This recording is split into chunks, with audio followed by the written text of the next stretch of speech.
harapan itu sumber kehidupan, cuma hati-hati. Kadang-kadang dia juga sumber kehancuran. Kenapa? Mungkin di sesi ngaji apa saya pernah bilang, hanya orang yang berharap yang bisa kecewa. Ya kan? Hanya orang-orang yang berkeinginan yang bisa gagal.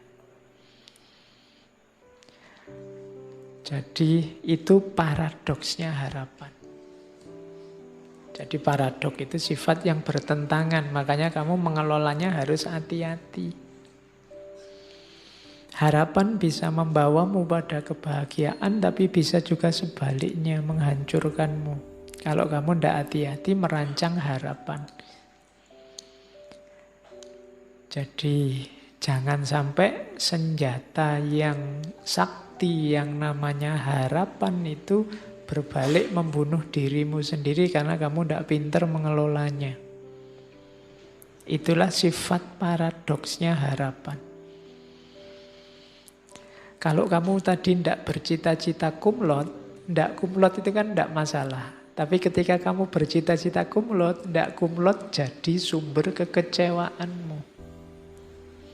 Kalau cita-citamu, harapanmu hanya lulus saja, kumlot tidak penting. IP berapapun tidak masalah, yang penting lulus. Kenapa? Cita-citamu hanya lulus saja. Tapi kalau cita-citamu IP, cita-citamu kumlot, lulus saja itu menghancurkanmu.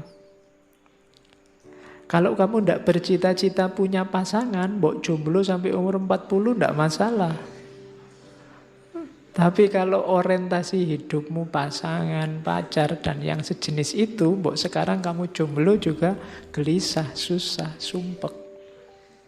Kenapa? Karena kamu target di situ. Kamu berharap di situ. Itu paradok harapan namanya. Dia bisa menghidupkanmu, tapi dia juga bisa membunuhmu. Kalau kamu tidak hati-hati. Maka aturlah harapan-harapan hidupmu secara masuk akal, secara cerdas. Rancang harapanmu paling tidak di 4 ciri. Yang pertama, harapan, berharaplah sesuatu yang dapat kamu capai secara rasional. Jadi secara rasional itu berharap yang masuk akal saja.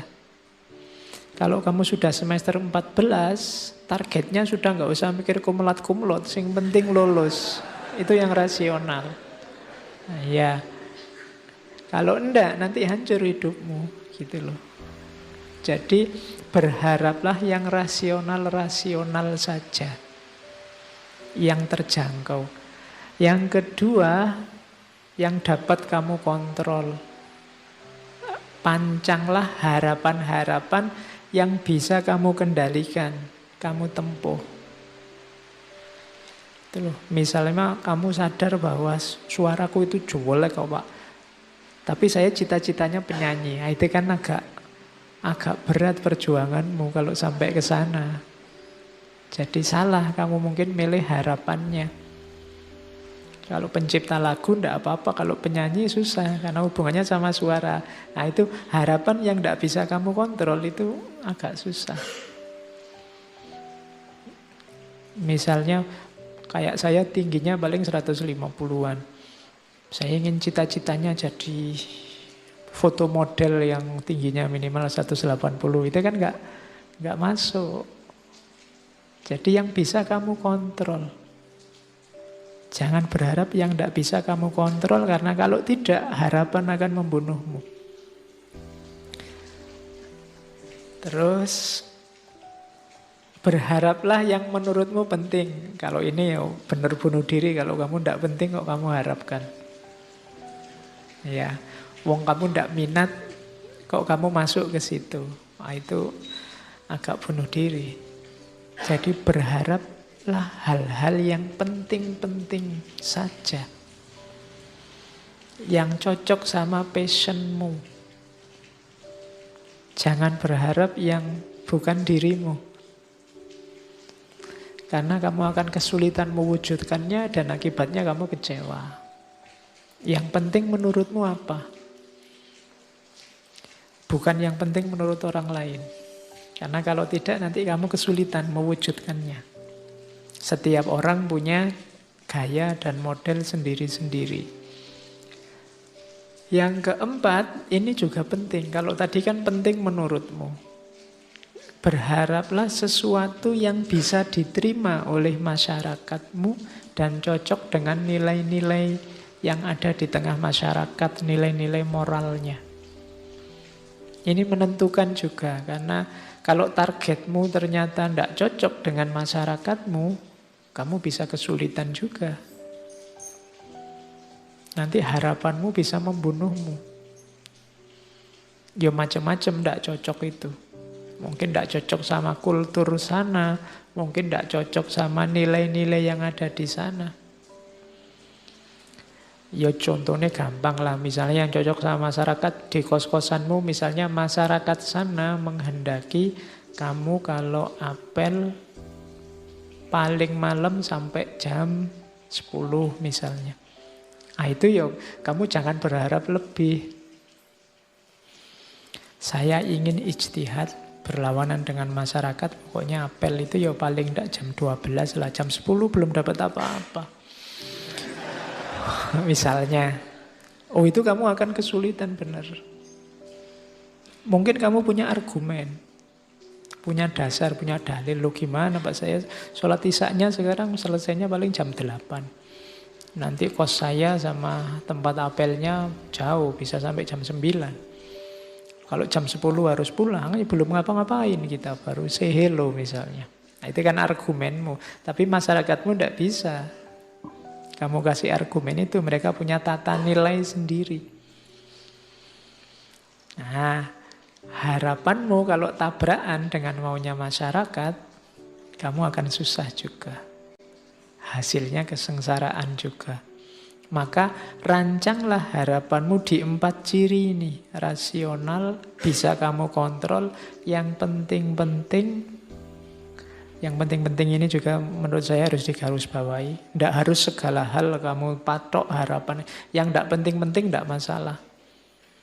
Ada kan hal-hal kecil yang tidak tercapai juga tidak masalah, tidak apa-apa. Wong itu tidak penting meskipun kamu berharap.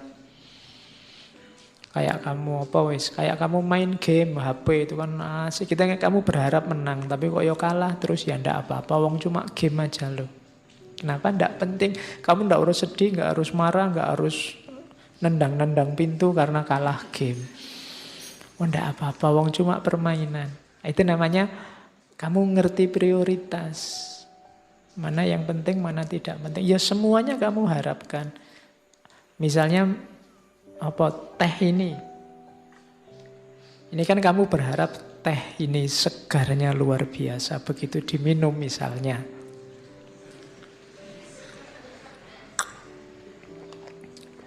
Kok biasa ya? Misalnya, itu kan kamu kecewa. Tapi ya ndak apa-apa, wong ini ndak prioritas kok. Meskipun tadi aku berharap kan ndak masalah, ndak penting.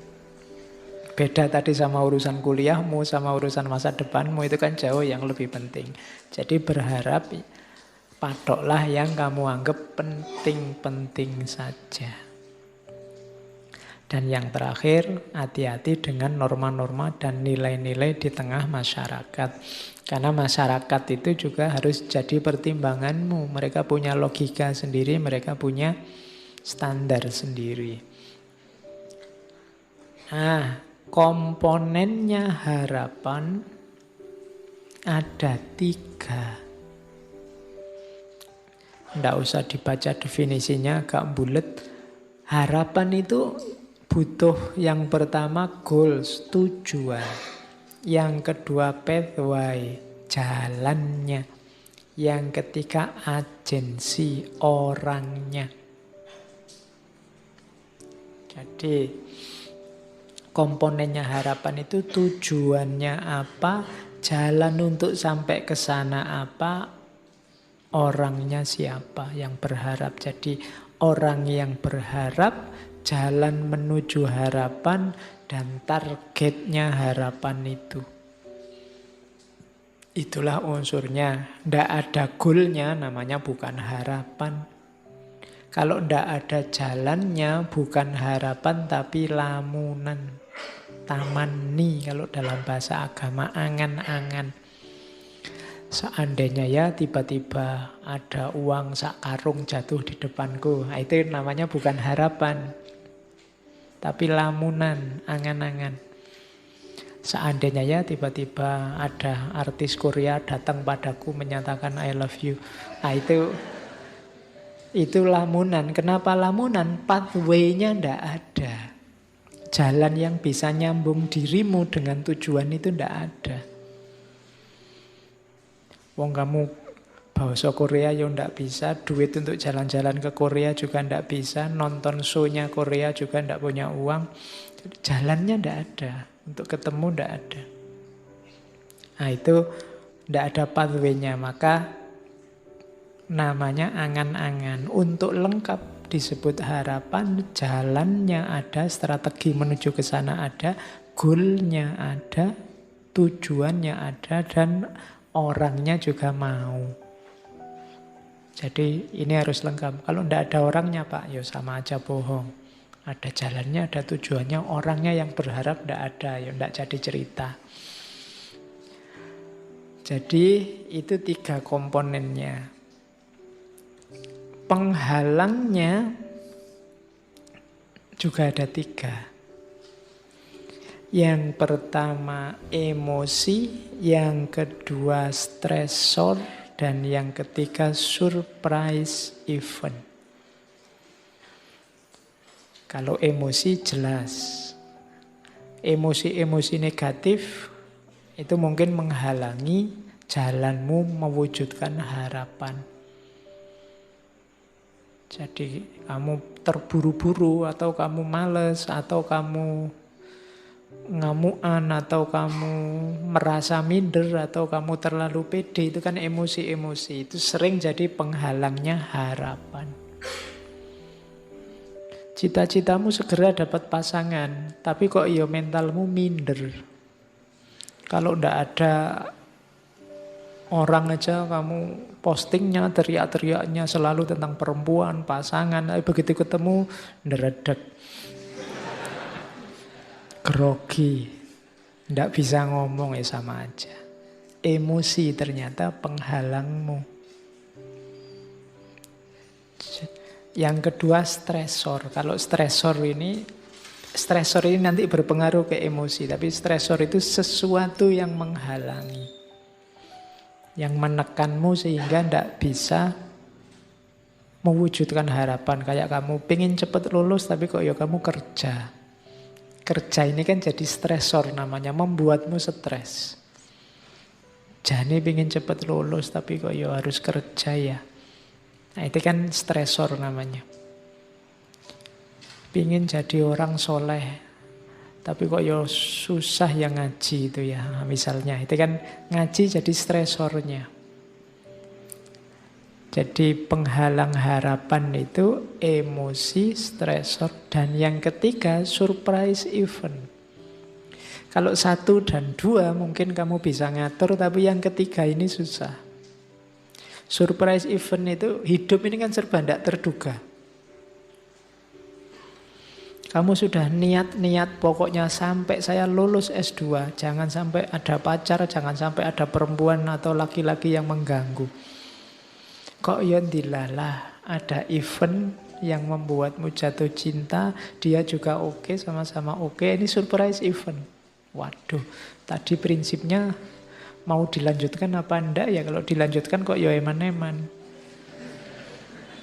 Harapanmu enggak terwujud untuk enggak punya pasangan sampai lulus. Itu namanya surprise event. Kamu ingin IP-mu sempurna tiap semester 4 terus. Tapi kok yang dilalah semester ini kamu bareng sama sakit misalnya. Nah, itu surprise event. Itu juga menghalangi harapan. Banyak peristiwa-peristiwa yang tidak terduga. Jadi ya kayak kamu mau berangkat kuliah itu loh. Sudah kamu niati berangkat pagi-pagi, kok yon dilalah naik bis transnya mogok misalnya. Jadi kalau ditanya dosen mogok Pak, mesti gitu. Itu trans mogok itu surprise event. Jadi peristiwa tidak terduga. Oke. Ya nanti kalau kamu nulis surat izin ke dosenmu itu, mohon maaf saya tidak bisa masuk hari ini Pak karena ada surprise event.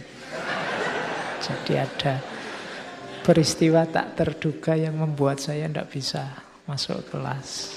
Nah, ya, karena hidup itu kan tidak semulus rencana kita. Kita maunya ke sana ada surprise event. Kamu nembak dia malah yang kena temennya misalnya. Itu kan surprise event. Jadi itu penghalang harapan. Kayak kamu dulu mungkin zaman SMA terus mau kuliah, kamu membayangkan, wah besok kalau saya di Jogja mau jadi mahasiswa yang soleh, tiap hari ke masjid, nanti apalan ini, tahajud, rajin, ngaji. Begitu jadi mahasiswa, lupa semua. Kenapa? Banyak surprise event, Pak. Jadi banyak peristiwa tak terduga yang semakin jauh dari cita-cita. Oke. Ya sama kan saya sering mengilustrasikan kamu waktu kecil dulu waktu ditanya cita-citanya apa? Jadi dokter, jadi pilot, jadi guru gitu kan. Lurus tapi kan peristiwa macam-macam, banyak surprise event. Sekarang kamu tidak bisa jawab lagi kamu ingin jadi apa. Ya. Masa tetap ingin jadi dokter wong ya kuliah di Usuluddin misalnya. Kan tidak bisa, kenapa? Peristiwanya sudah ganti. Ya masa Usuluddin dokter, dukun mungkin bisa. Oke, terus. Nah, kalau ini proses namanya lost hope, hilangnya harapan, itu sebenarnya ada prosesnya. Ketika harapanmu masih penuh, itu masih motivated, masih full. Terus muncul halangan, muncul hambatan-hambatan dari emosimu, dari stresor, dari surprise event. Sampai kamu sadar, wah susah aku mewujudkan harapan ini. Lahir fase kedua namanya rage. Rage itu kemarahan. Aku kok tidak lulus ya semester ini, aku kok jomblo terus ya, kemarahan. Marah ini kalau terus-terusan nanti lahir despair. Despair ini semacam hilang, kadang-kadang diterjemahkan putus asa. Jadi ini sebenarnya bukan kok tujuannya tidak tercapai, tapi agennya sudah menyerah. Bukan berarti dia tidak percaya sama tujuannya, dia tidak percaya sama dirinya, itu namanya despair. Jadi yang pertama hope, turun sedikit jadi rage, turun lagi jadi despair. Orang biasanya frustasi itu despair. Kok tidak kena-kena ya tujuannya, lama-lama dia tidak yakin kalau dia bisa. Sudahlah, tidak mungkin aku lulus misalnya, itu despair. Nah, despair itu bisa nyampe lebih bawah namanya apati. Kalau apati itu tujuannya juga sudah hilang dan dia tidak yakin tujuan itu tujuan yang bisa dicapai. Itu namanya apati. Tidak mungkin ada orang yang bisa lulus. Nah, itu namanya apati. Jadi kalau apati itu dia sudah tidak percaya sama tujuannya, tidak percaya sama dirinya. Itu namanya sudah apatis. Tidak mungkin lah Pak, saya bisa jadi orang soleh, jadi orang alim, wong saya koyong ini misalnya. Itu sudah apatis. Tapi kalau despair itu, saya ingin sebenarnya Pak jadi orang soleh, tapi ya apa mungkin saya bisa. Itu despair.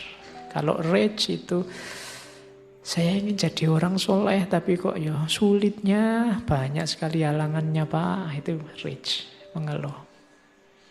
Yang paling atas, motivated itu, saya pasti bisa jadi orang soleh. Sekarang sih belum Pak, ya kira-kira 20 tahun lagi lah Pak. Nah itu motivated namanya. Tidak apa-apa jauh, tapi kan masih semangat. Nah jadi itu proses dari berharap sampai apatis, sampai putus asa. Kalau di agama kan bahkan sampai level despair ada jangan, putus asa saja jangan. Putus asa itu kan kamu tidak percaya bahwa dirimu bisa mencapai tujuan itu. Kalau apatis dia sudah skeptis.